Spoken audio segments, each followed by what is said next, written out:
সালাত এমন একটি ইবাদত যার উপরে নির্ভর করে অন্যান্য ইবাদত।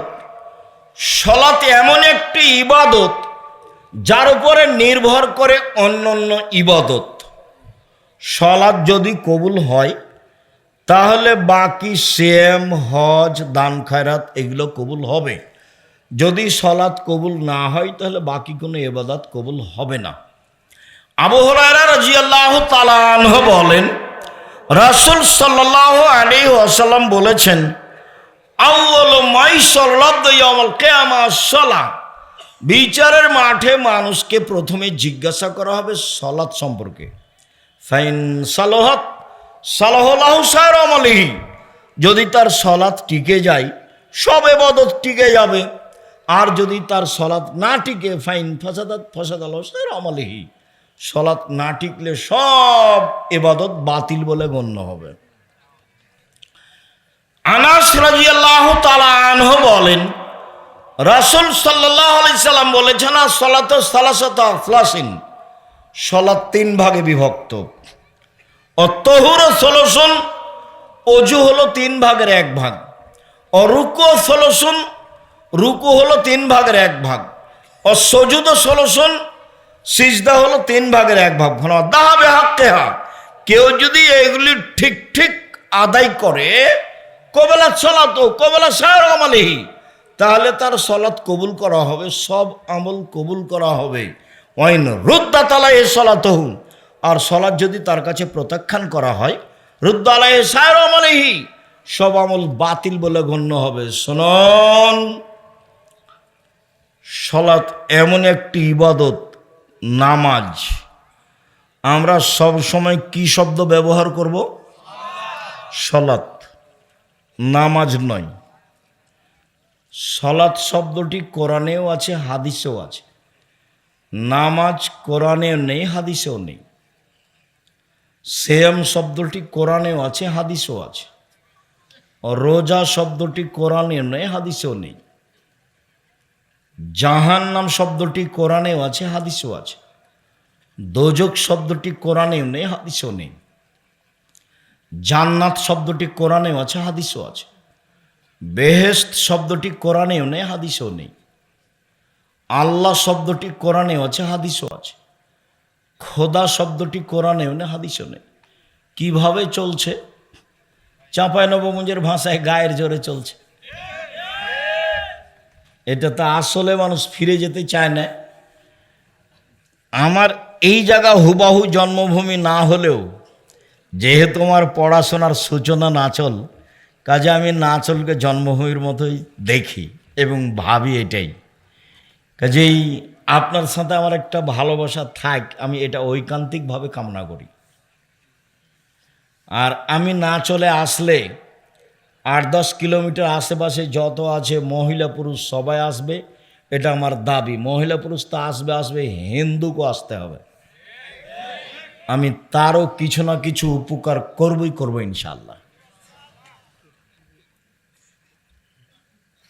যেহেতু আমি আপনার কিছু না কিছু উপকার করব, এই জন্যই এসেছি। কাজে আপনি আপনার কাজকে প্রাধান্য দিবেন, এটা আমি আশা করি না। আর যেহেতু লেখাপড়া আমার সূচনা এখানেই আমি খেয়ে মানুষ হয়েছি, কাজে এখানের উপরে আমার ভালোবাসা জন্মভূমির চেয়ে বেশি কম নয়। কাজে এই ভালোবাসাটা আপনার থাক, এটা আমি কামনা করি। সম্মানিত দিনী ভাই বোন, সালাত মানুষকে আদায় করতেই হবে। আল্লাহ তাআলা বলেন, ফাকিমুস সালাহ ওয়া আতুজ যাকাত। পৃথিবীর মানুষ সালাত আদায় করো আদেশ, যাকাত প্রদান করো। আল্লাহ তাআলা বলেন, ফাসাল্লি লিরাব্বিক। মুহাম্মদ সাল্লাল্লাহু আলাইহি সাল্লাম আপনি সালাত আদায় করুন আপনার প্রতিপালককে সন্তুষ্ট করার জন্য, এবং কুরবানি করুন। কুরবানি আসছে, 7 ভাগে করা হবে না, সব ভিন্ন ভিন্ন করবেন। টাকা বেশি আছে গরু, টাকা কম আছে খাসি, তার চেয়ে কম আছে ছাগি, তার চেয়ে কম আছে ভেড়া। ভাগে করবেন কার টাকা কেমন, আবার কেউ বলছে ঠিক কেউ বলছে ঠিক নয়। কেন যাবেন ওখানে? একাধিক সহিহ হাদিস পরিবারের পক্ষ থেকে একটি কুরবানি হতে হবে। মুহাম্মদ সাল্লাল্লাহু আলাইহি সাল্লাম আপনি সালাত আদায় করুন আপনার প্রতিপালককে সন্তুষ্ট করার জন্য এবং কুরবানি করুন, আদেশ। সালাত আদায় করতেই হবে, এটা বাধ্য মানুষ, যে কোনো মূল্যে। সালাত পৃথিবীতে ভিন্ন ধরনের ব্যতিক্রম বিরল ইবাদত, যা মানুষের সাথে আপোষ করে না। অন্যান্য ইবাদত আপোষ করে সালাত ব্যতীত। যেমন এই যে পার হয়ে গেল রমাজান, রমাজান মাস মানুষের সাথে আপোষ করে। কিভাবে? আপনি অসুস্থ, আপনি করিয়েন না, পরে করবেন, এই যে আপোষ করলো। আপনি সফরে আছেন, রমাজান ফরজ মাস, ছেড়ে দেন, পরে করবেন, এই যে আপোষ করলো। হজ ফরজ বিধান, এবছরই করব চাচ্ছিলেন, পরিবেশ অনুকূলে হলো না, সামনে বছর করেন, এই যে ফরজ বিধান, আপোষ করলো। যাকাত 2 মাস আগেই দেন, যাকাত 20 দিন পরে দেন, এই যে ফরজ বিধান, আপোষ করলো। সালাত এরকম মানুষের সাথে আপোষ করে না। অজু করে সালাত আদায় করতে হয়, পানি নেই, তাহলে তায়াম্মুম করে সালাত আদায় করতে হবে, মাটি নেই, অজু আর তায়াম্মুম ছাড়াই সালাত আদায় করতে হবে। কেবলার দিকে মুখ করে সালাত আদায় করতে হয়, কেবলা বোঝা যায় না, কেবলা ছাড়াই সালাত আদায় করতে হবে। দাঁড়িয়ে সালাত আদায় করতে হয়, দাঁড়িয়ে থাকা যায় না, বসে থেকে করতে হবে। বসে থেকে সালাত আদায় করা যায় না, শুয়ে থেকে করতে হবে। পরিষ্কার কাপড় পরে সালাত আদায় করতে হয়, পরিষ্কার কাপড় নেই, যেই কাপড়ে পেশাব পায়খানা লেগে আছে, অপবিত্র হয়ে আছে, সেই কাপড় পরেই সালাত আদায় করতে হবে। পরিষ্কার ও অপরিষ্কার কোনো কাপড়ই নেই, কারণবশত কোনো পুরুষ নারী উলঙ্গ হয়ে আছে, সালাতের টাইম হয়ে গেছে, সময় পার হয়ে যাচ্ছে, এই উলঙ্গ অবস্থাতেই তাকে সালাত আদায় করতে হবে, করতেই হবে। পৃথিবীতে ব্যতিক্রম ইবাদত সালাত।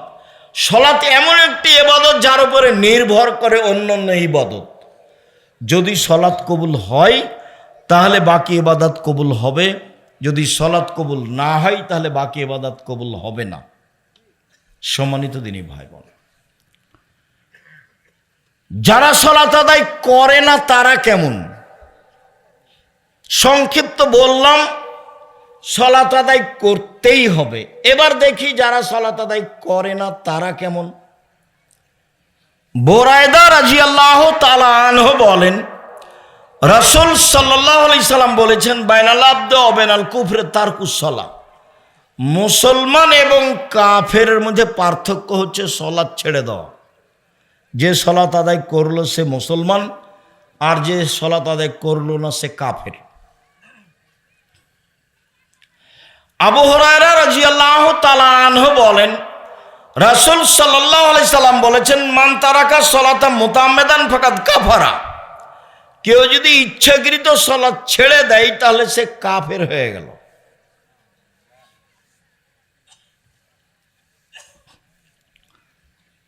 আবু হুরায়রা রাদিয়াল্লাহু তাআলা আনহু বলেন, রাসূল সাল্লাল্লাহু আলাইহি সাল্লাম বলেছেন, উমিরতু আন উকাতিলান নাস হাত্তা ইয়াকুলু লা ইলাহা ইল্লাল্লাহু ওয়া ইকিমুস সালাহ।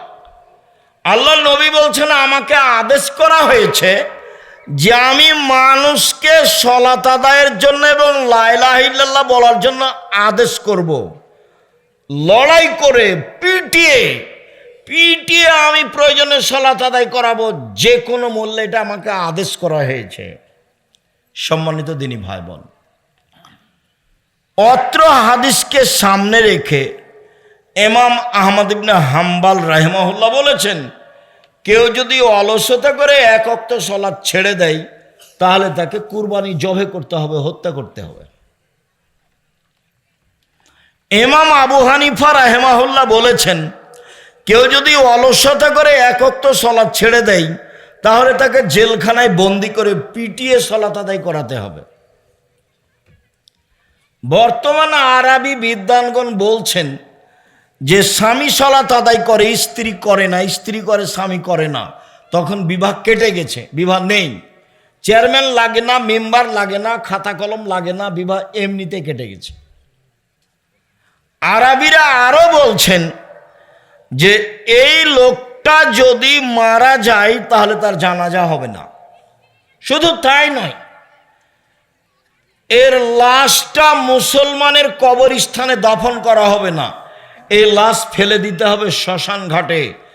হিন্দুর মারা গেলে যেখানে ফেলে দিতে হয় সেখানে ফেলে দিতে হবে। এই পর্যন্ত কলম উল্লেখ করেছে তারা। তাহলে বেনামাজির অবস্থা আমরা বুঝতে পারলাম। রাসূল সাল্লাল্লাহু আলাইহি সাল্লাম যেভাবে বললেন তাতেও কাফের, বিদ্বানগণ যেভাবে বললেন তাতেও হত্যার যোগ্য।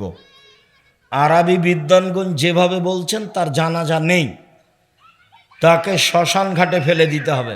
এই ছেলেরা, এই তোমরা যারা দায়িত্ব পালন করছো তোমরা একটু পাহারা দাও।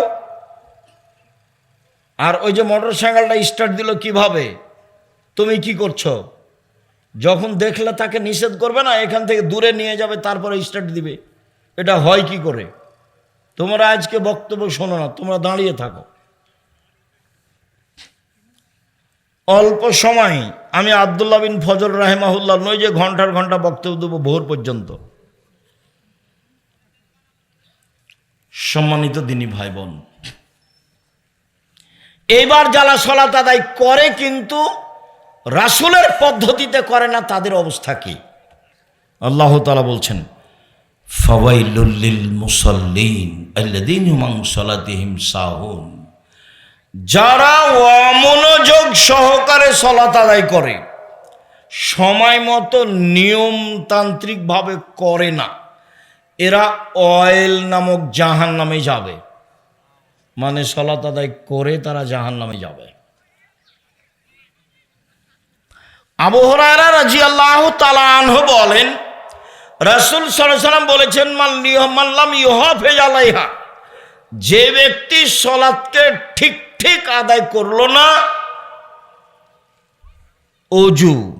অজু সুন্দর করলো না, রুকু সুন্দর করলো না, সিজদা সুন্দর করলো না, তাহলে সে বিচারের মাঠে ফেরাউনের সাথে উঠবে। ইন্না লিল্লাহি ওয়া ইন্না ইলাইহি রাজিউন। পৃথিবীতে অনেকে আল্লাহ বলে দাবি করেছে, তার মধ্যে ফেরাউন একজন। তবে ফেরাউনের মতো ঘৃণিত দাবি পৃথিবীতে কেউ করেননি।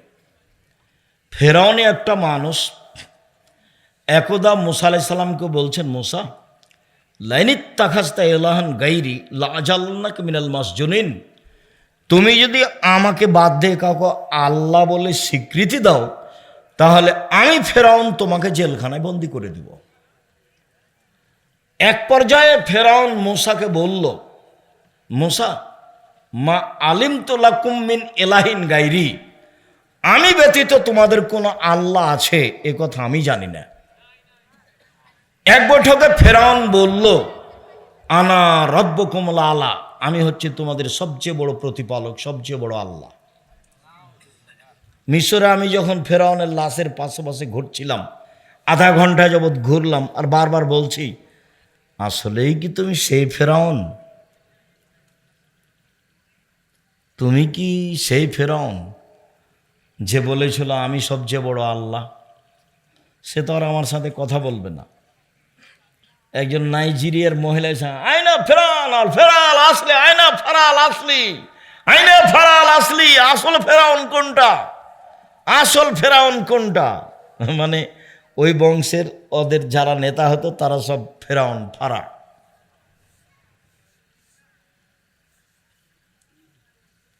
আল্লাহই ভালো জানে। সবচেয়ে বড় বদ মানুষ আল্লাহ দাবি করাতে পৃথিবীর ইতিহাসে। আমি ভালোভাবে সালাত আদায় করলাম না, তার সাথে আমার থাকা হবে, এর চেয়ে দুঃখজনক কি হতে পারে? তবে সালাত হবে না এ কথা ঠিক। আবু হুরায়রা রাদিয়াল্লাহু তাআলা আনহু বলেন, একটা লোক মসজিদে ঢুকে 2 রাকাত সালাত আদায় করে আল্লাহ রাসূলকে সালাম দিল। আল্লাহ রসুল বললেন সাল্লে ফাইন্না কালাম তুসাল্লি, তুমি সালাত আদায় করো, তুমি সালাত আদায় করনি। লোকটি আবার 2 রাকাত সালাত আদায় করে রাসূলকে সালাম দিল। আল্লাহ রসুল বললেন সাল্লাল্লাহু আলাইহি সাল্লাম, তুমি সালাত আদায় করো, তুমি করনি। আবার সাহাবী 2 রাকাত সালাত আদায় করে আল্লাহ রসুলকে সালাম দিল। রাসূল সাল্লাল্লাহু আলাইহি সাল্লাম বললেন তুমি সালাত আদায় করো, তুমি করনি। তখন লোকটি বলছে আল্লিমনি কাইফা উসাল্লি, কিভাবে সালাত আদায় করবো আপনি আমাকে শিখিয়ে দেন, এর চেয়ে তো আমি ভালো করে সালাত আদায় করতে পারবো না। তখন আল্লাহ রসুল বললেন যে রুকু এবং সিজদা ঠিক মতো আদায় করো। শুনুন, আল্লাহ নবী তাকে বললেন না যে তুমি সালাত আদায় করেছ তবে খুব একটা সুন্দর হয়নি, এভাবে বললেন না। তুমি সালাত আদায় করেছ তবে খুব একটা সুন্দর হয়নি, এভাবে বলেননি। বললেন যে তুমি সালাত আদায় করো, তুমি করনি, তাই তো বললেন। হুযায়ফা ইবনুল ইয়ামান রাদিয়াল্লাহু তাআলা আনহু একটা লোককে দেখলেন যে সালাত আদায় করলো, রুকু সিজদা ঠিক মতো করেনি।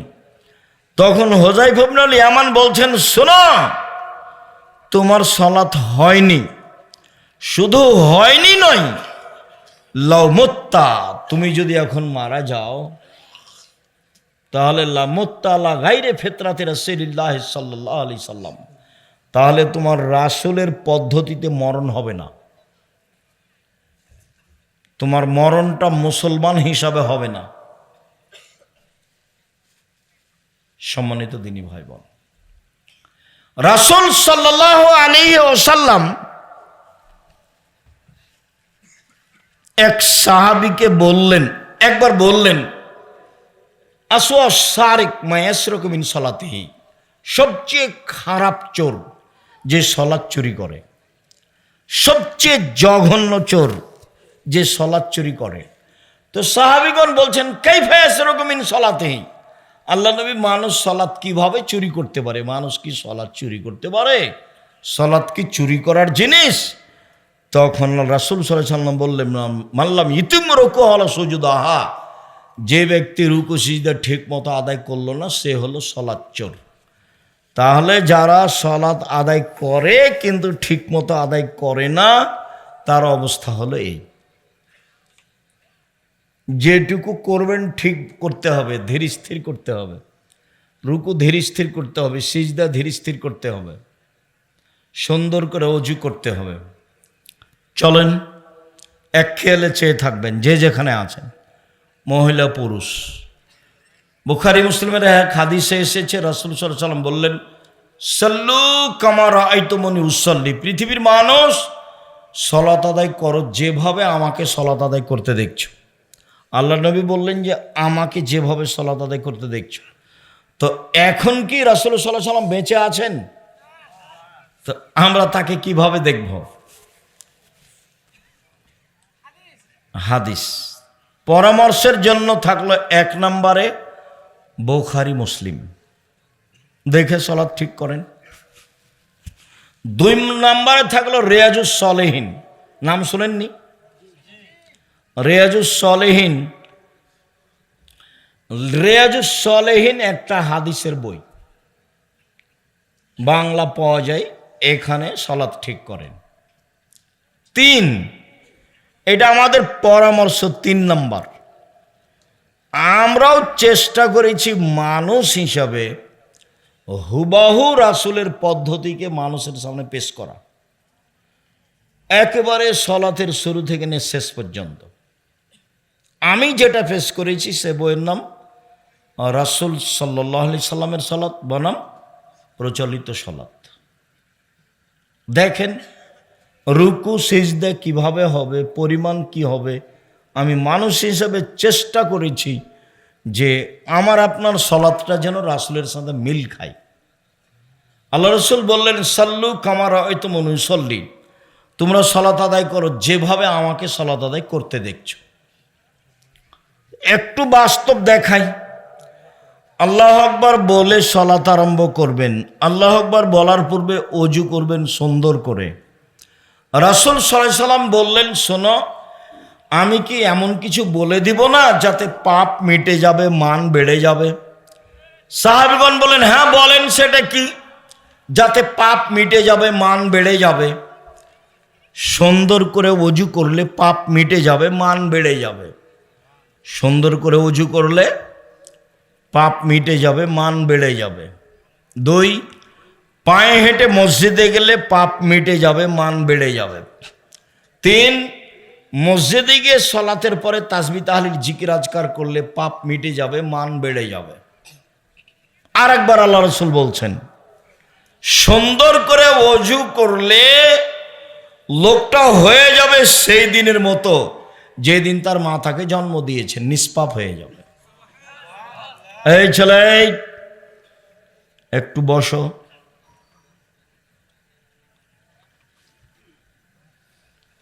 নিষ্পাপ হয়ে যাবে সুন্দরভাবে অজু করলে। সুন্দর অজু কি? সব অঙ্গগুলো 3 বার করে ধুইতে হবে, সেটাই হলো সুন্দর অজু। একবার কবজি পর্যন্ত ধুয়েছি, সম্পূর্ণ ভিজে গেছে, একবার ধোয়া। ভিজা জায়গায় পানি দিয়ে ধোয়ার নাম দ্বিতীয়বার ধোয়া। ভিজা জায়গায় পানি দিয়ে ধোয়ার নাম তৃতীয়বার ধোয়া। এ হলো সুন্দর অজু। কবজি পর্যন্ত ভিজাতে গিয়ে যদি একাধিকবার পানি লাগে, লাগুক। আমি কি বুঝাতে পেরেছি সুন্দর অজু কাকে বলে? ভিজা জায়গায় পানি দিয়ে ধুইবেন, তারপর দ্বিতীয়বার ধোয়া, 3 বার, তখন হবে সুন্দর অজু। শীতের দিনেও মন খারাপ করে অজু করবেন না, মানে আপনি হয়ে যাবেন সেই দিনের মতো যেদিন আপনার মা আপনাকে জন্ম দিয়েছে, নিষ্পাপ হয়ে যাবেন। এই আশায় আপনি সুন্দর করে অজু করবেন। একটা হাদিসে এসেছে, অজু মাকানা কাবলাহু, অজু অতীতের সব পাপকে মিটিয়ে দেয়। কাজে অজু যেন খুব সুন্দর হয়। সুন্দর করে অজু করার পূর্বে পেশাব পায়খানার কাজ থাকলে সেরে আসবেন। পেশাব পায়খানায় বসার সময় বলবেন বিসমিল্লাহ আল্লাহুম্মা ইন্নী আউযু বিকা মিনাল খুবুসি ওয়াল খাবায়েস। যদি বিসমিল্লাহ ছেড়ে দেন তাহলে শয়তান লজ্জাস্থান দেখতে পাবে, ক্ষতি করতে পারবে না। আর যদি বিসমিল্লাহ সহ বলেন বিসমিল্লাহ আল্লাহুম্মা ইন্নী আউযু বিকা মিনাল খুবুসি ওয়াল খাবায়েস, তাহলে ও ক্ষতি করা তো দূরের কথা, লজ্জাস্থান দেখতেই পাবে না। আর শয়তান টয়লেটে থাকে, এই জন্য ও দোয়া পড়ে ঢুকতে হয়, দোয়া পড়ে বসতে হয়। ওর শয়তানের থাকার জায়গা, জিনের থাকার জায়গা টয়লেট, খারাপ জায়গা। এই জন্য খুব সাবধান। বাচ্চা, ছোট বাচ্চাকে সূর্য ডোবার সময় বাইরে নিয়ে যাওয়া নিষেধ, আগিলে উঠানে নিয়ে যাওয়া নিষেধ, ছাদে নিয়ে যাওয়া নিষেধ। ওই সময়তে জিন শয়তান ছড়িয়ে পড়ে, বাইরে নিয়ে যেতে পাবেন। আল্লাহ আকবার। সুন্দর করে অজু করে অজু শেষে বলবেন আশহাদু আল্লা ইলাহা ইল্লাল্লাহু ওয়াহদাহু লা শারীকা লাহু ওয়া আশহাদু আন্না মুহাম্মাদান আবদুহু ওয়া রাসূলুহু। তাহলে আপনার জন্য জান্নাতের সব দরজা খুলে দেওয়া হবে। আল্লাহুম্মা জাল্লি মিনাত তাওয়াবিন ওয়া জালনি মিনাল মুতাতাহিরিন। এটাতে নেকি হবে। কি নেকি হবে তা আল্লাহ রাসূল বলেননি। আর যদি অজু শেষে বলেন আশহাদু আল্লা ইলাহা ইল্লাল্লাহু ওয়াহদাহু লা শারীকা লাহু ওয়া আশহাদু আন্না মুহাম্মাদান আবদুহু ওয়া রাসূলুহু, তাহলে কি হবে? জান্নাতের সব দরজা খুলে দেওয়া হবে। বুখারী মুসলিমের হাদিস। আমাদের আমলে এইটা ছিল না। আমাদের তো মসজিদের খতিব খুব শক্তভাবে শিখাতেন, আর আমাদের নাচল মাদ্রাসার দোয়া শিখাতে রয়েছে। শরীর স্বাস্থ্য খুব মোটা ছিল। মাওলানা আহমদ, এই যে এদিক থেকে কারিকলার দিক থেকে যেতেন, নামে ওটা মনে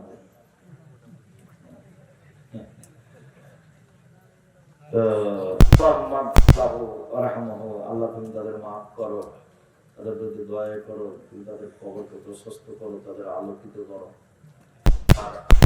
পড়েছিলাম এই আব্দুর রাজাক মাস্টারের এই শিমুলতলা। আল্লাহুম্মা গফিরলাহু ওয়ারহামহু। তো দোয়া, ইনি নরম মেজাজের মানুষ।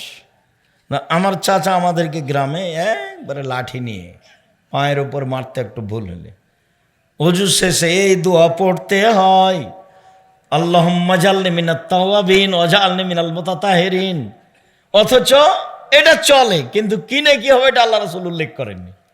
আর ওইটা আশহাদু আল্লা ইলাহা ইল্লাল্লাহু ওয়াহদাহু লা শারীকা লাহু ওয়া আশহাদু আন্না মুহাম্মাদান আবদুহু ওয়া রাসূলুহু, জান্নাতের সব দরজা খুলে দাও। আল্লাহু আকবার। হাত এই পর্যন্ত উঠবে, হাতের আঙ্গুল জমা জমা থাকবে, কাঁধ সামনাসামনি, এইভাবে নয়। আল্লাহু আকবার, এইভাবে নয়। আল্লাহু আকবার, এটা নয়। আল্লাহু আকবার, এটা নয়। তাহলে আল্লাহু আকবার, এটা নয়। আল্লাহু আকবার, এটা নয়। আল্লাহু আকবার, এটা নয়। কোনটা তাহলে? আল্লাহু আকবার কাঁধ সামনাসামনি, বা আর একটা উঁচু, কানের লতি সামনাসামনি। একাধিক হাদিস। ডান হাতের কবজি বাম হাতের কবজির উপরে রেখে বুকের উপরে রাখতে হবে। তবে বুখারীর হাদিস এভাবে করতে পারে, বাহুর সাথে বাহু। আর আবু দাউদ নাসাই তিরমিজির হাদিস এভাবে কবজির উপরে কবজি দিয়ে বুকের উপরে। নাভির নিচে হাত বাঁধার 3টে হাদিস আছে, একটা ঠিক নয়। আর বুকের উপরে হাত বাঁধার 5টা হাদিস আছে আমলযোগ্য, চেষ্টা করবেন। হাত বেঁধে সবচেয়ে গুরুত্বপূর্ণ দোয়া, আল্লাহুম্মা বাঈদ বাইনি ওয়া বাইনা খাতায়ায়া কামা বা'আদতা বাইনাল মাশরিকি ওয়াল মাগরিব, আল্লাহুম্মা নাক্কিনি মিনাল খাতায়া কামা ইয়ানাক্কাস সাবুল আবিজ মিনাদ দানাস, আল্লাহুম্মা আগসিল খাতায়ায়া বিল মাই ওয়াস সালজি ওয়াল বালাদ। হে আল্লাহ, তুমি আমাকে আমার পাপকে অত দূরত্বে রাখো, আমার থেকে পাপকে পূর্ব থেকে পশ্চিম যত দূরে। তারপর তুমি আমার পাপকে ধুয়ে পরিষ্কার করে দাও, যেমনভাবে সাদা কাপড়কে ময়লা থেকে ধুয়ে পরিষ্কার করা হয়। তারপর তুমি আমাকে বরফ দিয়ে, তুষার দিয়ে, ঠান্ডা পানি দিয়ে ধুয়ে পরিষ্কার করে দাও। বা আপনি বলতে পারেন ওয়াজ্জাহাতু ওয়াজহিয়া লিল্লাযী ফাতারাস সামাওয়াতি ওয়াল আরদা হানিফা ওয়া মা আনা মিনাল মুশরিকিন, ইন্না সলাতি ওয়া নুসুকি ওয়া মাহিয়া ওয়া মামাতি লিল্লাহি রাব্বিল আলামিন, লা শারীকা লাহু ওয়া বিযালিকা উমিরতু ওয়া আনা মিনাল মুসলিমিন, আল্লাহু আনতাল মালিক লা ইলাহা ইল্লা আনতা, আনতা রাব্বি ওয়া আনা আবদুকা, জালামতু নাফসি ওয়া আতারাফতু বিজামবি, ফাগফিরলি যুনুবি জামিয়া, লা ইয়াগফিরু যুনুবা ইল্লা আনতা, ওয়াহদিনি লিহাসানিল আখলাক, লা ইয়াহদিনি লিহাসানা ইল্লা আনতা, আসরিফ আন্নী সায়াহা, লা ইয়াসরিফু আন্নী সায়াহা ইল্লা আনতা, লাব্বাইকা ওয়া সাদাইকা, ওয়াল খায়রু কুল্লুহু ফি ইয়াদাইকা, ওয়া শাররু লাইসা ইলাইকা, আনা বিকা ওয়া ইলাইকা, তাবারাকতা ওয়া তাআলাইতা, আস্তাগফিরুকা ওয়া আতুবু ইলাইকা। এটা একটা সানা। লম্বা হয়ে গেল নাকি? দোয়ার বই তোমরা যুবক খালি বসে থাকছো দোকানে আর এখানে গল্প করছো কেন? মুখস্থ নাই, মুখস্থ করো। ইংরেজি বড় বড় গল্প মুখস্থ করেছো, লিখছো, সেটা পারো, এটা পারো না কেন? অন্যদের ভাষা মুখস্থ করে ঘন্টার ঘন্টা খাতায় লিখছ, ম্যাট্রিক পরীক্ষা, আয়ের পরীক্ষা, 9-10-এর পরীক্ষায় হাত ক্লান্ত হয়ে যাচ্ছে, তার এটা মুখস্থ করো না কেন? অভ্যাস কেন এরকম? খারাপ অভ্যাস কেন? কোরআন মাজিদ পড়বে, একবারে জরুরি করে নেবে, একবারে নিজের উপরে বাধ্য করবে, কোরআন মাজিদ পড়বই, যে কোনো মূল্যে পড়বই পড়বো, ত্যাগ করো। শয়তান তোমার সাথে জিদ করে আছে। 1 মিনিট আমার দিকে দেখো, শয়তান বলছে, আল্লাহ বলছে, ইয়া ইবলিস মা হামালাকা আল্লা তাসজুদা লিমা খালাকতু বিয়াদাইয়া। ইবলিস, আমি যাকে নিজ হাতে সৃষ্টি করলাম তুমি তাকে সিজদা করলে না কেন? তখন ইবলিস বলছে, খালাকতানি মিন নার ওয়া খালাকতাহু মিন তিন, আপনি আমাকে সৃষ্টি করেছেন আগুন দিয়ে আর তাকে সৃষ্টি করেছেন মাটি দিয়ে, আমি তাকে সিজদা করতে পারি না, আমি ঊর্ধ্বমুখী ও নিম্নমুখী। তখন আল্লাহ বলছেন, এই সরে যায় এখান থেকে, রাজিম সরে যায় এখান থেকে। তখন ইবলিস বলছে যে ঠিক আছে, আমি সরে যেতে রাজি আছি, আমার একটা কথা শোনেন। কি কথা? কিয়ামত পর্যন্ত বেঁচে থাকার সুযোগ দিতে হবে। তা আল্লাহ বললেন যে ঠিক আছে, এলা ওয়াক্তি মালুম, একটা সময় পর্যন্ত দিলাম।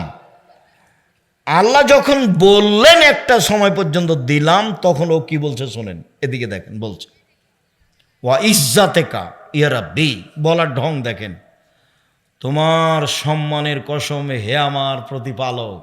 দেখেন ইবলিস বলছে ওয়া ইজ্জাতেকা ইয়া রাব্বি, তোমার সম্মানের কসম হে আমার প্রতিপালক, লা আজালো উকবিয়াল ইনসানা মাদামা তারহুম ফি আসাদিহিম, আদম সন্তানের দেহে যতক্ষণ পর্যন্ত শ্বাস থাকবে আমি তাকে ভুল পথে নিয়ে যাব যাব যাব।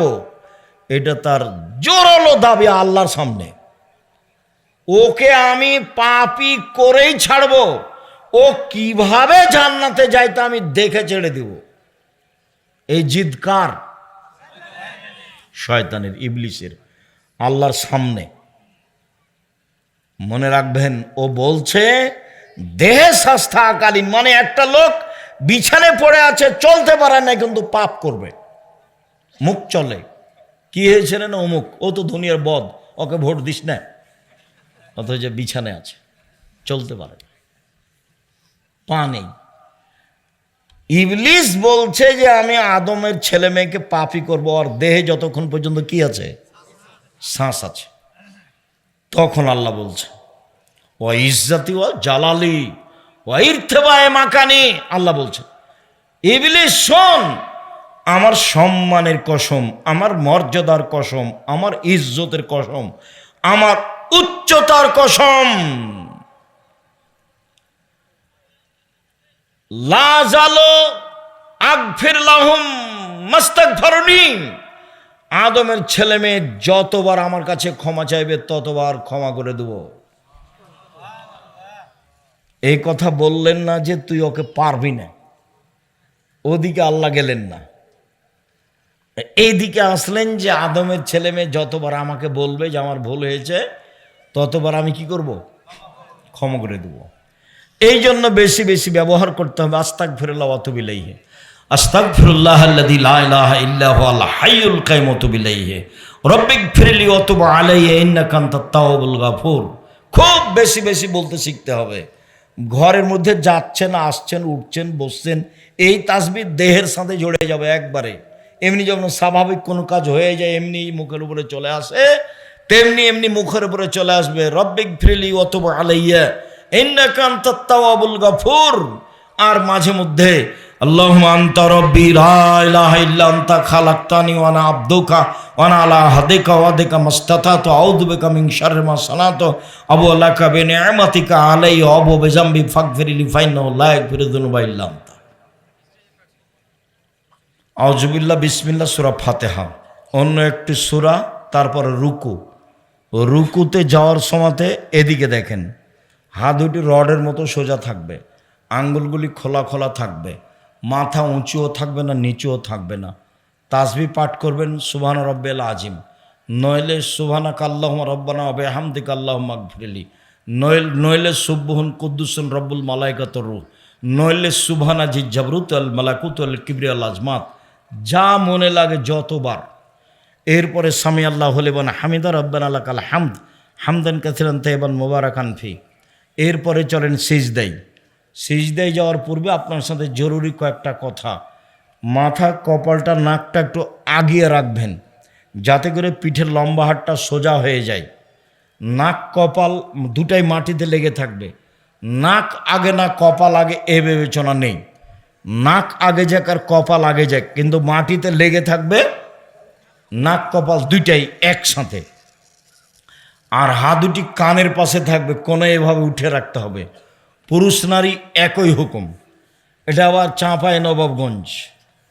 এর অর্থ এই নয় যে মহিলারা মহিলা বৈঠকে বলবে বুবু সিজদায় যখন যাওয়া বুবু, হাতি যেমন মাটিতে পড়ে যায় তেমন একবার মাটিতে পড়ে গিয়ে আঁটো সাঁটো হয়ে সিজদা করিও বুবু।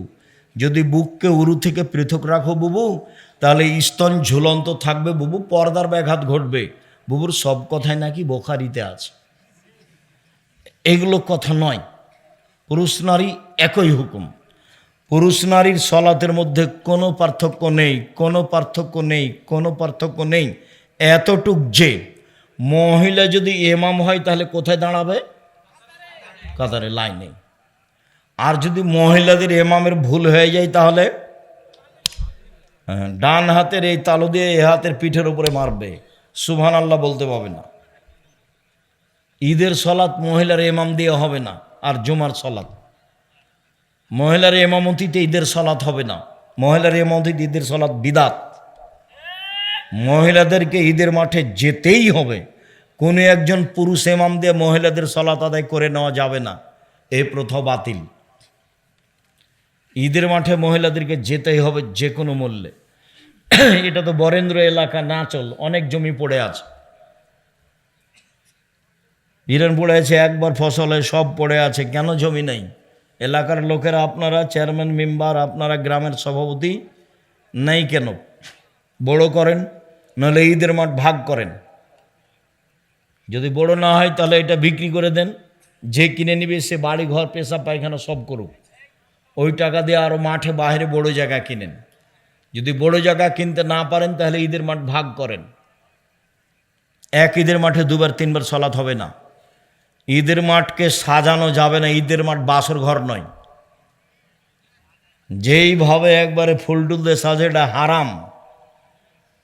ঢাকাতে বাঁশ দিয়ে সাজানো হচ্ছে 1 মাস আগে থেকে, এগুলো সব হারাম।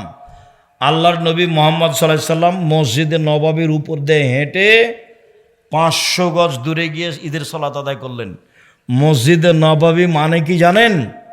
এখানে 2 রাকাত সালাত আদায় করলে পৃথিবীর যে কোনো জায়গায় 2 রাকাত সালাত আদায় করলে জানে কি হবে? তার চেয়ে 1000 গুণ বেশি হবে। এই জায়গার উপর দিয়ে পায়ে হেঁটে দূরে চলে গেলেন ফাঁকা জায়গায়। ঈদের সালাত ফাঁকা জায়গায় হতে হবে।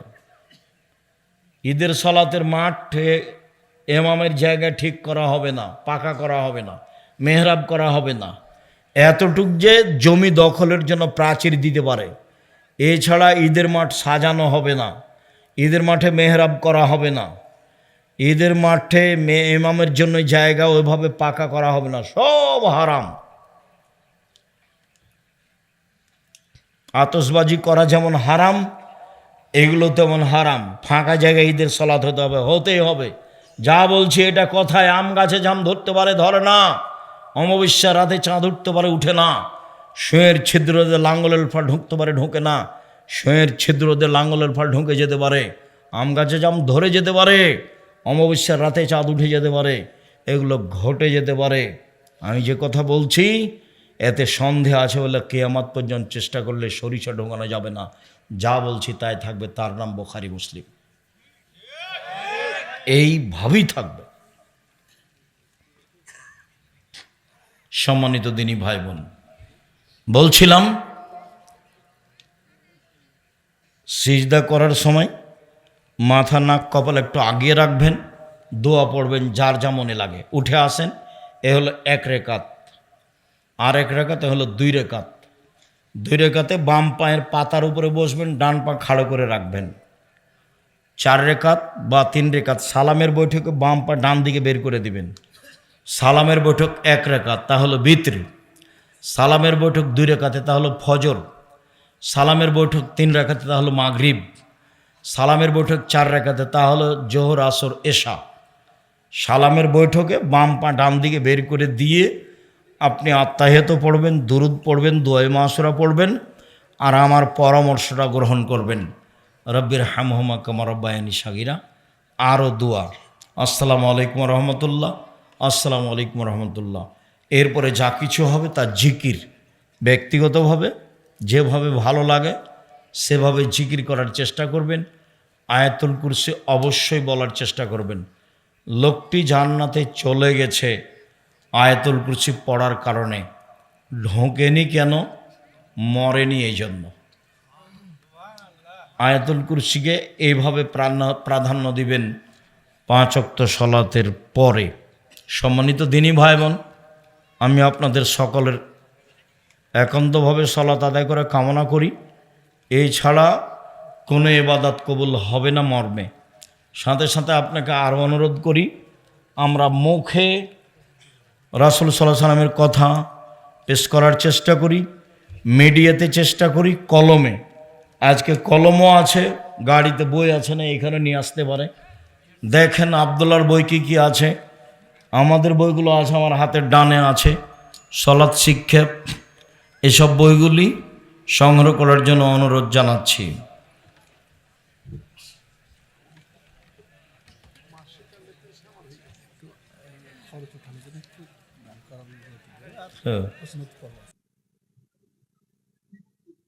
সম্মানিত দিনী ভাই বোন,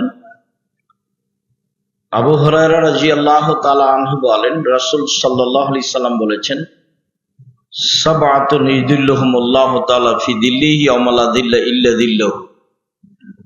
7 শ্রেণীর মানুষ বিচারের মাঠে বিশেষ ছায়াতলে থাকবে, যেদিন আল্লাহর ছায়া ছাড়া আর কোনো ছায়া থাকবে না। কবর যত কঠিন, কেয়ামতের মাঠ তার চেয়ে অনেক বেশি কঠিন। কেয়ামতের মাঠ যত কঠিন, জাহান্নাম তার চেয়ে অনেক অনেক অনেক বেশি কঠিন।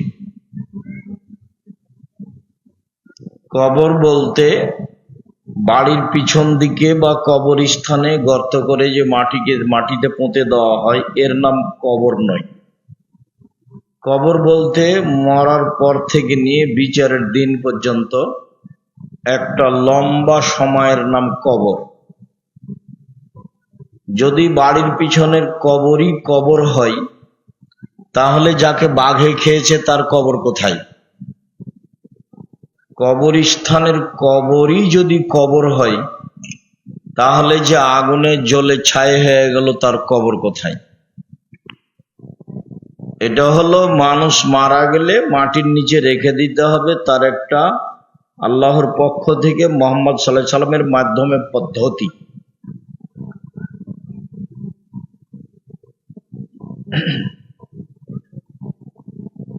কবরে মানুষকে জিজ্ঞাসা করা হবে তার কর্মনীতি নিয়ে, এবং যারা জিজ্ঞাসা করবেন তাদের আকৃতি হবে ভয়াবহ।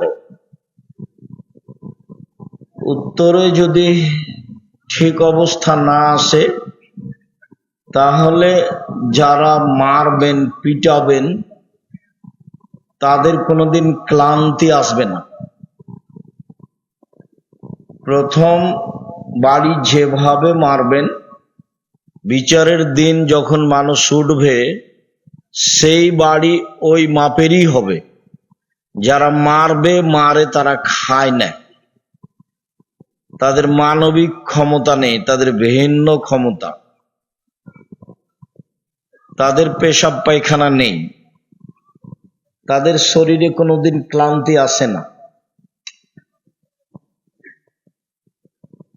তো এই মায়েরে কবরবাসী চিৎকার করে, তার চিৎকার শুনতে পাই সারা পৃথিবীর জীবজন্তু, কীট পতঙ্গ, পদার্থ, জড় পদার্থ সব, মানুষ আর জিন ব্যতীত।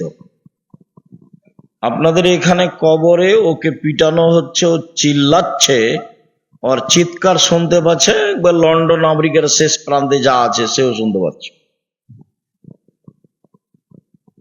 এটার নাম কবর। কবর যত কঠিন, কিয়ামত তার চেয়ে অনেক বেশি কঠিন। কিয়ামত যত কঠিন, জাহান্নাম তার চেয়ে অনেক অনেক অনেক বেশি কঠিন। কি দিয়ে বুঝায় আপনাকে আমি কিয়ামত কত কঠিন? রাসূল সাল্লাল্লাহু আলাইহি সাল্লাম বলছেন যে ইউহশারুন নাসু ইয়াউমাল কিয়ামাহ হুফাতান গোরলান, বিচারের মাঠে মানুষকে উলঙ্গ করে খালি পায়ে খাতনা মুসলমানি বিহীন একত্রিত করা হবে। কারো পরনে কাপড় থাকবে না, কারো খাতনা করা থাকবে না, এবং কারো পায়ে জুতা স্যান্ডেল থাকবে না। এইভাবে সব পুরুষ নারীকে একত্রিত করা হবে। কথাটা শুনে আয়েশা রাদিয়াল্লাহু তাআলা আনহা বললেন, আল্লাহ রাসূল, আর রিজাল ও নিসা জামিয়া ইয়ানজুর বাযুহুম ইলা বাযিন, এটা কেমন কথা হলো আল্লাহর নবী? তাহলে তো একজন আর একজনকে দেখবে, সবাই উলঙ্গ হয়ে থাকবে, এটা কেমন হয়ে গেল না?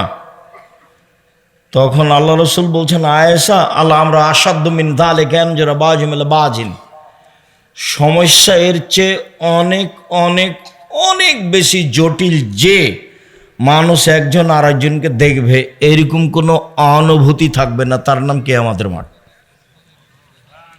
এই কথা রসুল সাল্লাল্লাহু আলাইহি সাল্লাম বলেন আয়েশা রাদিয়াল্লাহু তাআলার কথার উত্তরে। অনেক সমস্যা বিচারের মাঠে, একটার পর একটা একটার পর একটা কত যে সমস্যা দাঁড়াবে।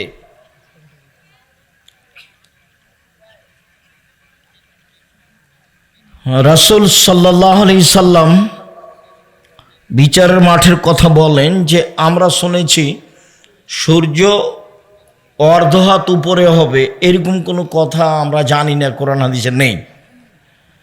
1 মাইল উপরে হবে সূর্য, কা মেকদারে মাইলিন, 1 মাইল উপরে হবে, বুখারী মুসলিমের হাদিস। তাতে মানুষ থাকবে ঘামের মধ্যে, কারো ঘাম হবে পায়ের টাকনু পর্যন্ত, কারো ঘাম হবে হাঁটু পর্যন্ত, কারো ঘাম হবে কোমর পর্যন্ত, আর কারো নাক পর্যন্ত। কেউ ঘামে সাঁতার কাটবে। কি দিয়ে বুঝায় আপনাকে কিয়ামতের মাঠ কত কঠিন?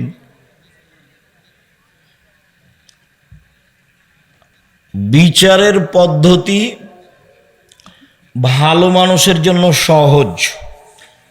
1 ওয়াক্ত সালাত আদায় করতে যত টাইম লাগে ধরেন 5 মিনিট, আর কবরে থাকার টাইম হলো বাসর রাতের সমান, 2-1 ঘন্টা। 5000 বছর আগে যে মারা গেছে সে যদি ভালো মানুষ হয় তো কিয়ামতের মাঠে যখন উঠবে তখন সে বলবে এখনই তো ঘুমালাম। তো কবরের সময়সীমা হলো বাসর রাতের সমান, আর বিচারের মাঠের বিচারের ভালো মানুষের জন্য সময়সীমা হলো 1 ওয়াক্ত ফরজ সালাত আদায়ের সমান। আর মানুষ যদি খারাপ হয় তাহলে কতদিন তা বলা যায় না। যারা জমি জোর করে দখল করে তাদেরকে জমি খনন করতে লাগানো হবে, 7টা জমিন খুঁড়ে যাবে, তারপরে তার কাঁধে তুলে দেওয়া হবে, তারপর জমিনটা নিয়ে ঘুরতে থাকবে। কতদিন ঘুরবে তা আল্লাহ ভালো জানে। একটা জমিনের মোটা পরিধি হচ্ছে 500 বছরের পথ, তাহলে 7টা জমিনের পরিধি মিললে 5-7 35 বছরের পথ। এই পথ ও খুঁড়ে নিচে যাবে, গেলে এইটা তার কাঁধে তুলে দেওয়া হবে, তারপর ও ঘুরবে। কতক্ষণ ঘুরবে আল্লাহ ভালো জানে। আর একদিন সমান হলো 50,000 বছর। যদি একদিন ঘুরতে হয় তাহলে 50,000 বছর, আর যদি 3 দিন ঘুরতে হয় তাহলে 1.5 লক্ষ বছর। কতদিন তার বিচার চলবে আল্লাহ ভালো জানে। তবে আল্লাহ রসুল বলেছেন যে জালেমদের বিচার পরে হবে। যারা জোর করে জুলুম করে জমি দখল করে তারা জালেম, যারা বাড়ি দখল করে তারা জালেম, যারা মানুষের দোকানপাট দখল করে তারা জালেম, যারা মানুষকে জেল হাজতে দেয় তারা জালেম, যারা লুটতরাজ করে, দাগাবাজি করে, ধোকাবাজি করে, ফাঁকিবাজি করে, রাহাজানি করে, অন্যায় করে, অবিচার করে বেড়ায়, এরা সব জালেম। যারা জাকাত দেয় না এরাও জালেম, এদেরও বিচার দেরি হবে। হাত্তা ইউজাবাইনান নাস, মানুষের মাঝে বিচার শেষ হওয়া পর্যন্ত এদের আটকানো হবে। কতদিন আল্লাহ ভালো জানে। তো কি দিয়ে বুঝায় আপনাকে আমি কিয়ামতের মাঠ কত কঠিন? এই সময়ে 7 শ্রেণীর মানুষ বিশেষ ছায়াতলে থাকবে মান সম্মান নিয়ে। তার 1 শ্রেণীর মানুষ হচ্ছে সব নাশাফি ইবাদাতিল্লাহ। আর প্রথমেই যারা আছেন তারা এমপি মন্ত্রীরা আছেন। আজকে এমপি সাহেব প্রথমে আল্লাহ রসুল বলছেন ইমামুন আদেল, ন্যায়পরায়ণ নেতা। যারা দায়িত্ব পালন করেন ন্যায় নিষ্ঠাভাবে, তারা থাকবেন বিশেষ ছায়াতলে বিচারের মাঠে, তারা 1 নম্বরে আছে।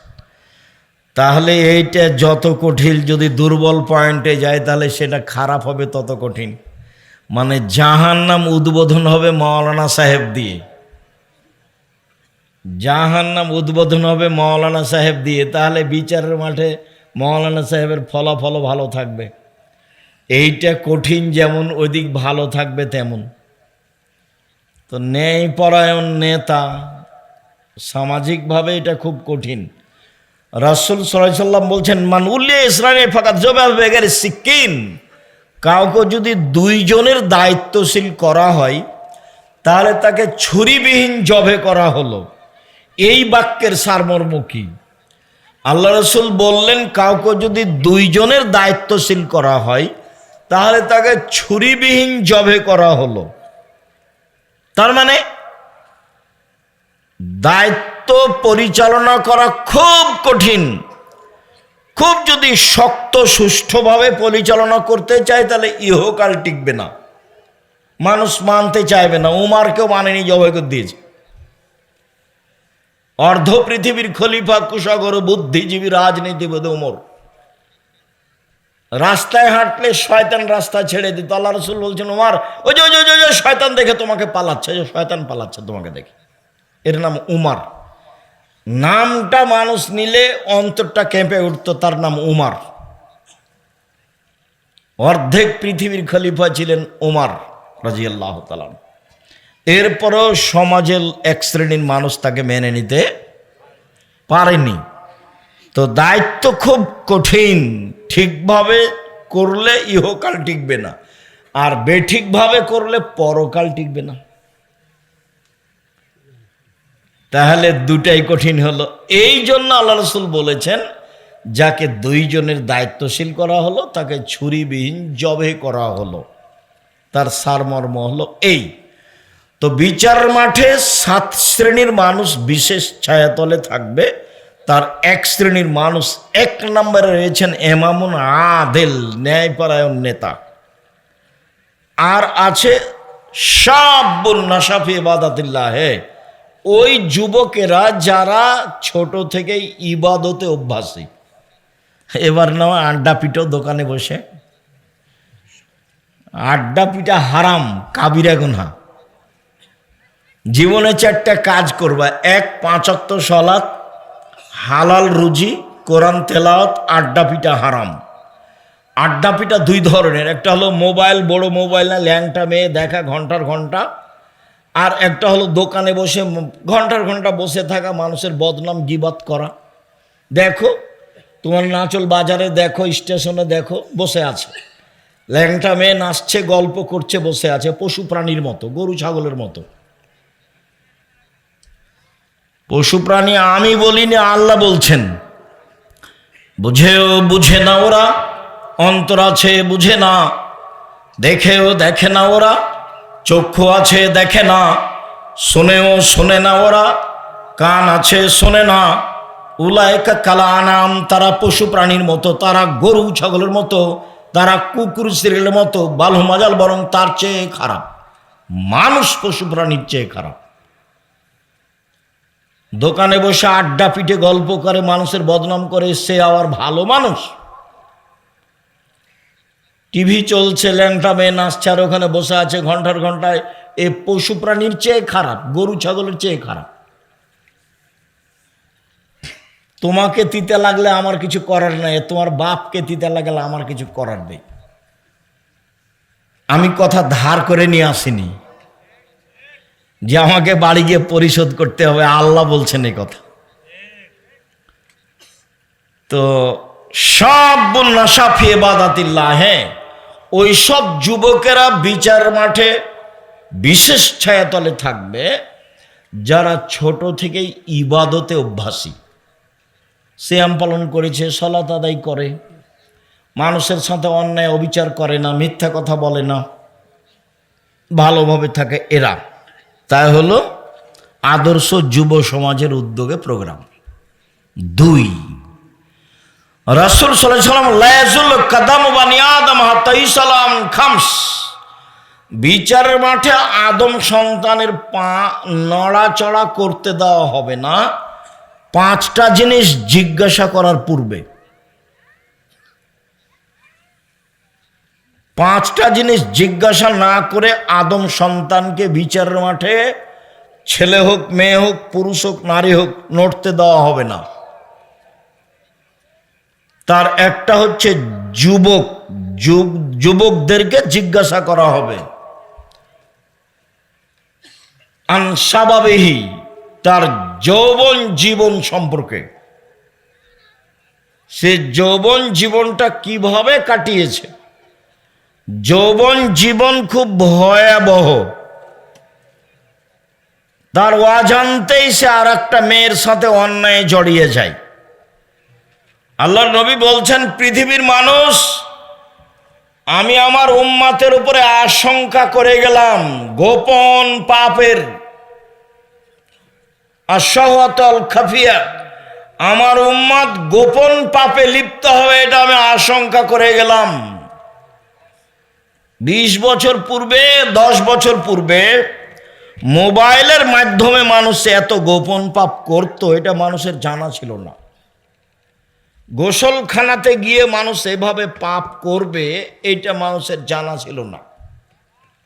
আমার উম্মত গোপন পাপে লিপ্ত হবে, আমি আশঙ্কা করে গেলাম পৃথিবীর মানুষ। এই কথা মুহাম্মদ সাল্লাল্লাহু আলাইহি সাল্লাম ঘোষণা দিয়ে গেলেন।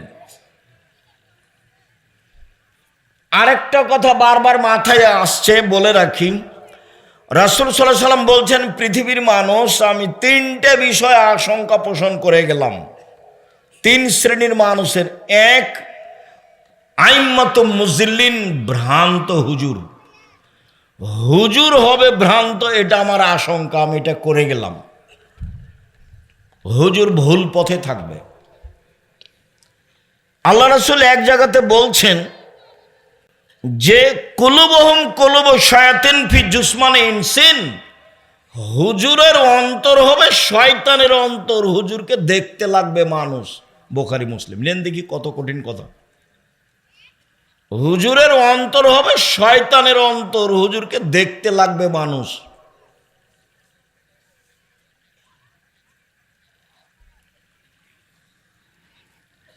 এখানে লম্বা কথা, এদিকে আর আমি আগাচ্ছি না। সম্মানিত দিনী ভাই বোন, যুবকদেরকে তার যৌবন জীবন সম্পর্কে অক্ষরে অক্ষরে জিজ্ঞাসা করা হবে। আবার ভিন্নভাবে আছে ওয়ান উমরিহি, সে পুরো বয়সটাকে কিভাবে কাটালো সেটা জিজ্ঞাসা করা হবে, এটা ভিন্ন। ওয়ান শাবাবিহি, তার যৌবন জীবন, এটা অংশ ভিন্ন। এই ছেলে বসো। সম্মানিত দিনী ভাই বোন, পুরো জীবনের চেয়ে যৌবন জীবন ভিন্ন। এটাকে যে কোনো মূল্যে কন্ট্রোলে রাখতে হবে। আড্ডা পিটা হতে, দোকানে বসা হতে, মানুষের বদনাম হতে, গীবাত হতে, এখানে সেখানে যাওয়া হতে নিজেকে হিসাব করে বিরত রাখতে হবে। 5 ওয়াক্ত সালাতে মসজিদে যেতে হবে, মানুষের সাথে ভালো আচরণ করতে হবে। এরপর আল্লাহ রাসূল বলছেন, ইগতানিম খামসান কাবলা খামসিন, পৃথিবীর মানুষ 5টা জিনিসের পূর্বে 5টা জিনিসকে মূল্যায়ন করো। শাবাবাকা কাবলা হারামেকা, তোমার বৃদ্ধ বয়স আসার পূর্বে তোমার যৌবন জীবনকে মূল্যায়ন করো। কে সব কথার দাম দিবে? কি কথা এগুলো? যৌবন জীবনে যা কিছু করতে পারবা, বৃদ্ধ হয়ে গেলে তা করতে পারবা না।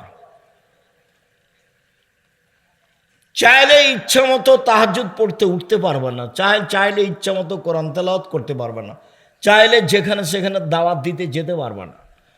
অতএব যৌবন জীবনকে মূল্যায়ন করো বৃদ্ধ জীবন আসার পূর্বে। এই কথা মুহাম্মদ সাল্লাল্লাহু আলাইহি সাল্লাম বলেন।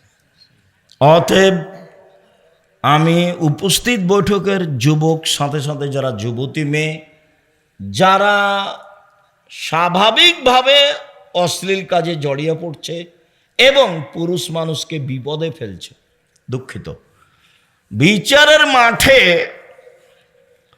মহিলাদেরকে জাহান্নামে যেতে হবে বেশি কেন?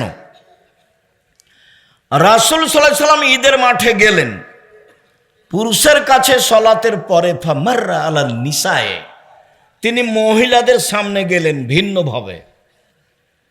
সামনে গিয়ে বলছেন, ইয়া মাশারান নিসা তাসাদ্দাকনা ফাইন উরিতু কুন্না আকসারা আহলিন নারে, মহিলারা শোনো, দান করো, দান করো, আমি তোমাদেরকে অধিকাংশই দেখছি জাহান্নামে। জাহান্নাম বলতে নারী আর নারী, জাহান্নামের অধিকাংশ মানুষই নারী। জাহান্নাম বলতে নারী আর নারী, জাহান্নামের অধিকাংশ মানুষই নারী। তোমরা দান করে জাহান্নাম থেকে বাঁচো। যেসব মাধ্যমে সরাসরি বাঁচা যায় তার একটা বড় মাধ্যম হলো দান। এত বড় শক্তিশালী ইবাদত পৃথিবীতে নেই। হজ এর ধারে কাছে নেই, উমরা এর ধারে কাছে নেই। রমজান মাসের সিয়াম দামি ইবাদত, তারপর এর ধারে কাছে নেই। ইবাদতের জগতে সবচেয়ে শক্তিশালী, পাওয়ারফুল, ক্ষমতাধর ইবাদত হলো দান। একটা থেকে আর একটা ঘটাতে পারে, বালা মুসিবত বিপদ সমস্যা দূর করতে পারে, তার নাম দান। কবরের শাস্তি বন্ধ করে দিতে পারে, তার নাম দান। মরা মানুষের পাপ মিটিয়ে দিতে পারে, তার নাম দান। বিচারের মাঠে ছায়া হিসাবে আসবে, তার নাম দান। মানুষের পাপকে মিটিয়ে দিতে পারে, পানি যেমন আগুনকে নিভে দিতে পারে, তার নাম দান। আল্লাহ বললেন যে আমি জান্নাত বিক্রি করলাম তোমাদের কাছে জান এবং মালের বিনিময়ে, যাও জান দিয়ে দাও, শহীদ হয়ে যাও, আমি জান্নাত তোমার কাছে বিক্রি করে দিলাম। টাকা পয়সা আমাকে দিয়ে দাও, আমি জান্নাত তোমার কাছে বিক্রি করে দিলাম।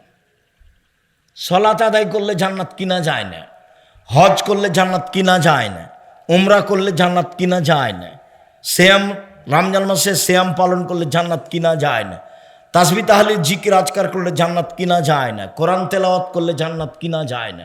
জান্নাত কিনারই একটাই পথ, সেটা হলো দান।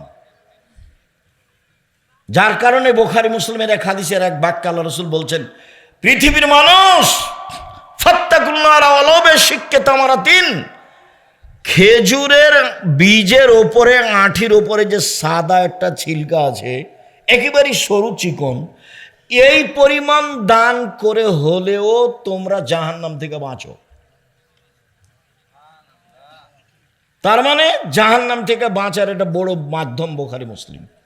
আর কোরআন মাজিদে আর হাদিসে সব সময় আল্লাহ বলছেন কোরআন মাজিদে, আমি যেটা দিয়েছি সেখান থেকে দান করো, আমি যেটা খেতে দিয়েছি সেখান থেকে দান করো।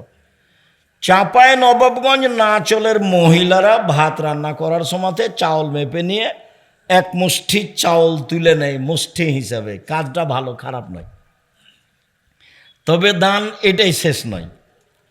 যারা আমার ভাইজানেরা দল সংগঠন করেন তাদের নিয়মটা ভালোই আছে, সেটা হলে এই যা ইনকাম করো তার থেকে একটা দান দিতে হবে, হিসাব ঠিক আছে। আর মরার সময়তে মানুষ একটাই দাবি আল্লাহর কাছে করে, সব মানুষ, পুরো নারী, সারা পৃথিবীর পুরুষ নারী, যে দাবিটা হলো এই, যখন জানে কবজ করার জন্য মালাকুল মউত চলে আসে, তখন বলে লাউলা আখারতানি ইলা আজালিন করিব ফাসাদদাকা ওয়া আকুম মিনাস সালিহিন, একটু সময় দাও, দান করে ভালো মানুষ হবো। আল্লাহ একটু সময় দাও, দান করে ভালো মানুষ হবো। কেউ বলেনি যে আল্লাহ একটু সময় দাও, হজ করবো দিয়ে ভালো মানুষ হবো। কেউ বলেনি যে আল্লাহ একটু সময় দাও, 5 ওয়াক্ত সালাত আদায় করে ভালো মানুষ হবো। কেউ মরার সময় এই কথা বলে না। আল্লাহ বলছেন যে মরার সময় সবাই বলে একটু সময় দাও, দান করে ভালো মানুষ হবো, একটু সময় দাও, দান করে ভালো মানুষ হবো। তো আল্লাহ রাসূল মহিলাদেরকে বললেন, মহিলারা শোনো, দান করে জাহান্নাম থেকে বাঁচো। জাহান্নাম বলতে নারী আর নারী, জাহান্নাম বলতে নারী আর নারী, মদিনার মহিলারা মুখের উপরে কথা বলতেন। চট করে একজন মহিলা বলে বসলেন, অবেমা ইয়া রাসূলুল্লাহ, কেন কেন আমরা বেশি জাহান্নামে যাব? জাহান্নাম বলতে নারীকেই বুঝাই কেন? তখন তিনি তিনটা কথা বললেন। উপস্থিত বৈঠে গেল মুসলিম বোন, এই মেয়ে কথা বলছো কেন? যে কয়েকজন মহিলা বসে আছেন চুপ থাকেন, এদিকে খেয়াল করে থাকেন, কথা বলবেন না। আপনার কথা শুনতে আমরা আসিনি, ভদ্রতা বজায় রেখে চুপচাপ বসে থাকুন। যারা আসেনি তারা তো আসেনি, যারা গেছে তারা তো গেছে। সবাই কোরআন হাদিসের কথা শুনবে এটা পৃথিবী কোনোদিনই নয়, আগেও ছিল না, এখনো নেই। কেন? তখন এক বললেন, তুকসিরনা লানা, তোমরা খুচরা কথা বলো বেশি, অপ্রয়োজনীয় কথা, বদনাম, গীবাত, অভিশাপ, ও ভালো ও খারাপ, ও ভালো ও খারাপ, ও এই সেই। মহিলা মানুষ খুচরা কথা বলে বেশি, এর স্বামী ওর স্বামী, এর ছেলে ওর ছেলে, যে পাড়ার মহিলা যেটা দেখেন, মানে একটা বলতেই থাকে। এক নম্বরে এইটা, এই জন্য জাহান্নামে যাওয়া। মুখখান বন্ধ রাখবেন, ভালো ছাড়া মুখ ব্যবহার করবেন না। দুই, তাকফুরনাল আশিরা, স্বামীকে মেনে চলো না। সেই জন্য আমি যেটা বলেছি সেটাই ঠিক, স্বামীকে মেনেই চলতে হবে, তিতা লাগলেও মিঠা লাগলেও। তার সাথে কথা বন্ধ করে, মাসের মাস কথা না বলে, মুখখান বাঁকা করে চলে, বিছানা ভিন্ন সংসার করা জায়েজ নয়। আব্দুর রাজ্জাক সাহেব, আপনি তো জানেন না আমার স্বামীর মুখখান কত খারাপ, আর মুখের দিকে আমার তাকাতে ইচ্ছে করে না।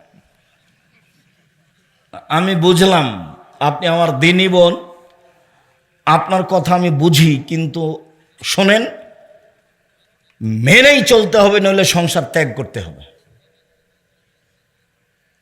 যেখানে আল্লাহ রাসূল বলেছেন যে মহিলাদের জন্য জান্নাতের সব দরজা খোলা, যেটা দিয়ে ইচ্ছে সেটা দিয়ে ঢুকতে পারে, তখনও আল্লাহ রাসূল চারটা কথা বলেছেন। এক, 5 ওয়াক্ত সালাত। 2, রমজান মাসের সিয়াম রোজা।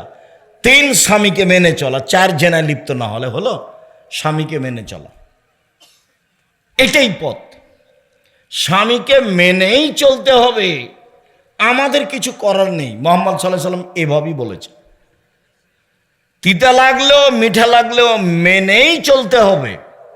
যদি দেখা যায় যে মানা যাবে না, তাহলে খোলা তালাক নিতে হবে। চেয়ারম্যান মেম্বারের কাছে গিয়ে খোলা তালাক করে নিতে হবে, কাজীর কাছে গিয়ে করে নিতে হবে। 30 দিন পরে বিবাহ বসবেন অন্য জায়গায়, কোনো সমস্যা নেই। কিন্তু থাকলে মেনেই চলতে হবে। কেন বেশি জাহান্নামে? 2 নম্বর কারণ, স্বামীর অকৃতজ্ঞতারা। 3, মারাইতু মিন নাকিসাত আকলিন ওয়া দীনিন আযহাবা লিরাব্বির রাজুলিল হাজিম মিন ইহদাকুন্না। তোমরা এমন নারী, তোমরা এমন জাতি, তোমরা এমন নারী যে বুদ্ধিমানের বুদ্ধিকে নষ্ট করতে পারো। তোমরা এমন জাতি, তোমরা এমন নারী যে বুদ্ধিমানের বুদ্ধিকে নষ্ট করতে পারো। একবার হাসি দিয়ে কথা বললে অর্ধেক ঈমান শেষ।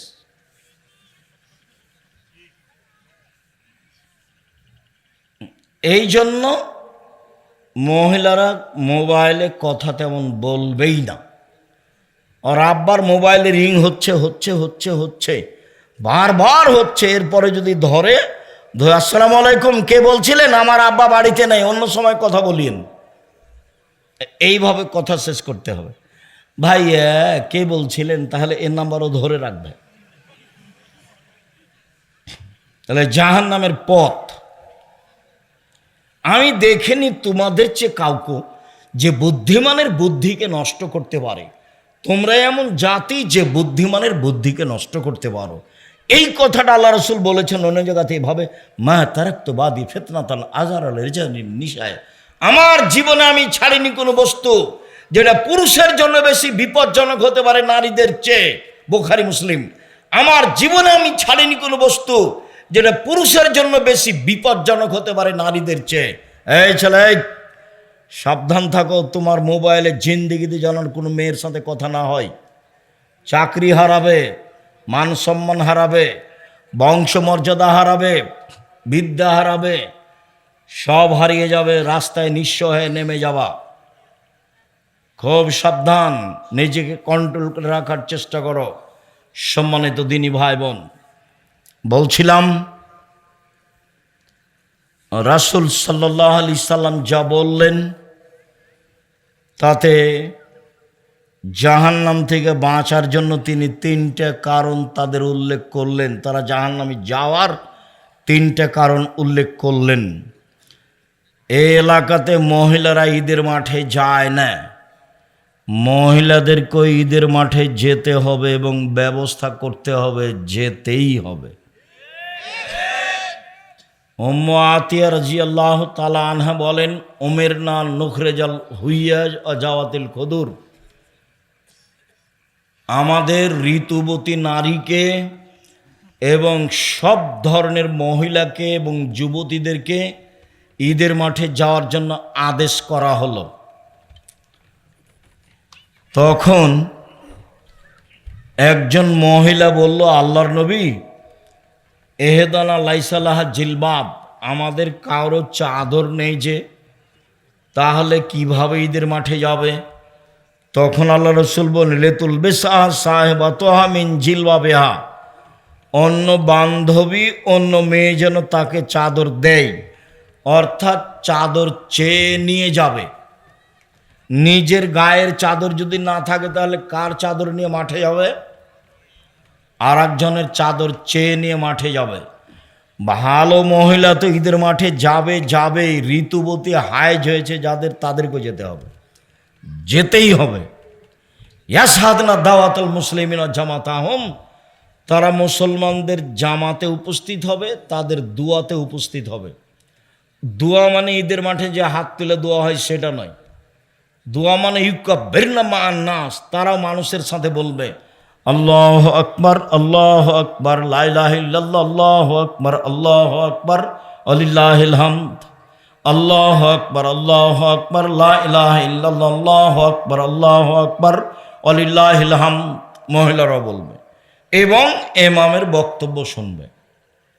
ইমামকেও বিষয়ের উপর একটা সুন্দর করে বক্তব্য সাজিয়ে মানুষের সামনে বলতে হবে। খালি ট্যাঁটু করে কথা শেষ করা ঠিক হবে না। এটা সুন্দর বিষয় বাছাই করে নিয়ে মানুষের সামনে সুন্দর করে বলতে হবে। আর ফেতরা শস্যই হতে হবে, একসাই হতে হবে। কিয়ামত পর্যন্ত এর পরিবর্তন হওয়ার কোনো সুযোগ নেই। একসাই হতে হবে এবং শস্যই হতে হবে।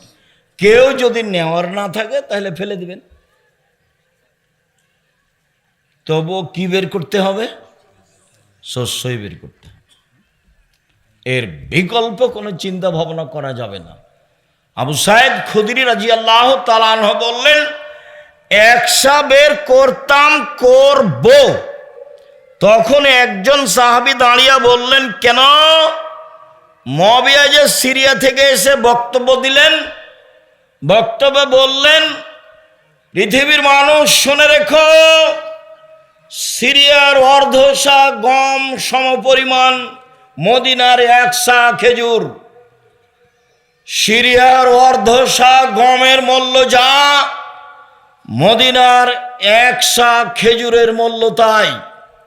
অতএব কেউ ইচ্ছা করলে অর্ধশা গম দিবে। মানুষ এটাই গ্রহণ করল। তখন আবু সাঈদ খুদরি বললেন, না, হাজিহি কিমত মুআবিয়া, এটা মুআবিয়ার মূল্য নির্ধারণ। লা আকবালাহা লা আমালুহা, আমি কখনো গ্রহণ করব না, আমি তা কখনো আমলে নিয়ে আসবো না। এইটা মুআবিয়ার মূল্য নির্ধারণ। রাসূল সাল্লাল্লাহু আলাইহি ওয়াসাল্লাম মূল্য নির্ধারণ করেননি। অতএব মূল্য নির্ধারণের কোনো প্রশ্ন আসে না। হেজাজ মক্কা মদিনার সা অনুযায়ী 2.5 কেজি চাউল বা গম হতে হবে বা খাদ্য হতে হবে। এটাই ফেতরা, কিয়ামত পর্যন্ত এটাই বলবৎ থাকবে। সম্মানিত দিনী ভাই বোন,